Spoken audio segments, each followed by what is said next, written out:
இது 27 நவம்பர் 2025 பெய்த மழைக்கு இப்போது தற்போது குறைந்துள்ளது. இதை விட 2 அடி மேலால் இருந்தது.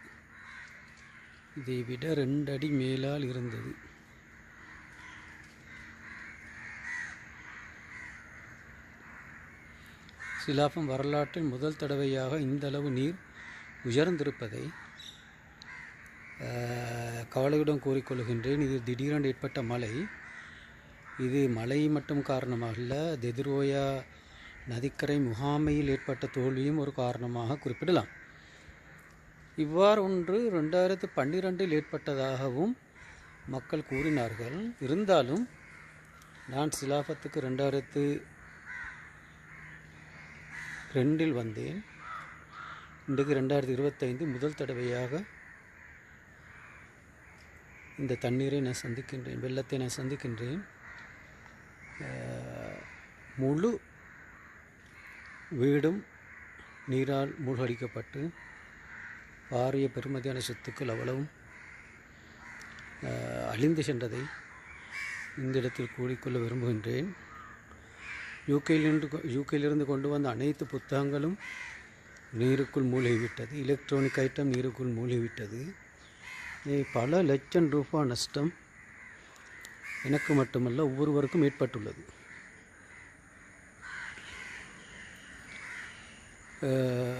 இவ்வாறான சில பிரச்சனைகள் மாத்திரை அக்குரஸை ஏற்பட்டதை நாங்கள் கண்டோம்.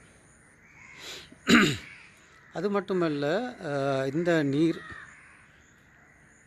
நிலை மட்டம் உயர்கின்ற போது அரசாங்க அதிகாரிகள், இராணுவம், போலீஸ் எவருமே இந்த பக்கம் வரவில்லை என்பதை கவலையுடன் கூறிக்கொள்ள விரும்புகின்றேன்.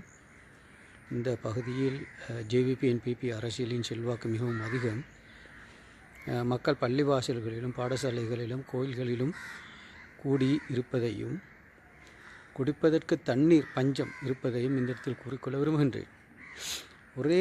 ஒரே தடவையில் பாரிய கேள்வி: தண்ணீருக்கு, சாப்பாட்டுக்கு, உடு துணிகளுக்கு, குழந்தைகளுக்கு பால் உணவு. அங்குமிங்கும் பள்ளிவாசல் நிர்வாகம், சில என்ஜிஓஸ், சில இயக்க அமைப்புகளுக்கூடாகவே சகலதும் வழங்கப்பட்டு கொண்டிருப்பதை நான் இந்த இடத்தில் குறிப்பிட விரும்புகின்றேன். அரசு தனது பணியை இழந்ததை எங்களுக்கு கண்களால் காண முடிகின்றது. சில நேரம் கேட்கலாம், அரசுக்கு எல்லாம் செய்யலாமா என்று. அந்த கேள்வி அப்படி கேட்பதை விட அரசு ஏன் செய்யக்கூடாது என்ற கேள்வியை கேட்க வேண்டும். ஓகே, ஒரு நீர் அனர்த்தம் வந்தவுடன் அரசுக்கு ஒரு பணி இருக்கின்றது, இராணுவத்துக்கு ஒரு பணி இருக்கின்றது, போலீஸுக்கு ஒரு பணி இருக்கின்றது, நீர் முகாமைத்துவ கட்டுப்பாட்டு குழுவுக்கு ஒரு பணி இருக்கின்றது. ஒரு நாளைக்கு குறைந்து 3 தடவையாக சாப்பிட வேண்டும், தண்ணீர் குடிக்க வேண்டும், துப்புரவான தண்ணீர் குடிக்க வேண்டும். எனவே இவைகளுக்கான வசதிகள் எதுவுமே செய்யப்படவில்லை. ரைட்.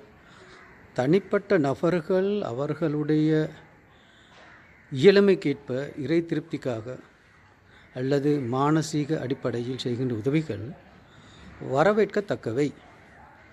ஆனால் அரசு தோல்வி அடைந்தது இந்த இடத்தில் நான் குறிப்பிடுகின்றேன்.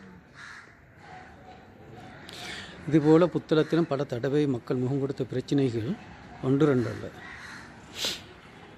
இதிலிருந்து நான் என்ன சொல்ல வருகின்றேன் என்னவென்றால், தலைமைத்துவத்தில் ஏற்படுகின்ற வீழ்ச்சி ஒரு பாரிய ஒரு வீழ்ச்சியை எல்லா கட்டங்களுக்கும் எடுத்து செல்லும் என்பதை இங்கே குறிப்பிடுகின்றேன். இந்த சிங்கப்புற பகுதி பாரிய செல்வாக்கோடு பள்ளின மக்கள் வாழ்கின்ற ஒரு பகுதியாகும் சிலாபத்திலே. இது சிங்கப்புரம் இந்த பகுதியிலே குருநாகலை நோக்கி செல்கின்ற பாதை. ஸோ இங்கு எங்களுக்கு பல விடயங்களை கற்றுக்கொள்ள முடிகின்றது. மேலால் ஹெலிகாப்டர் பறந்த வண்ணம் இருக்கின்றது, இராணுவ ஹெலிகாப்டர்கள்.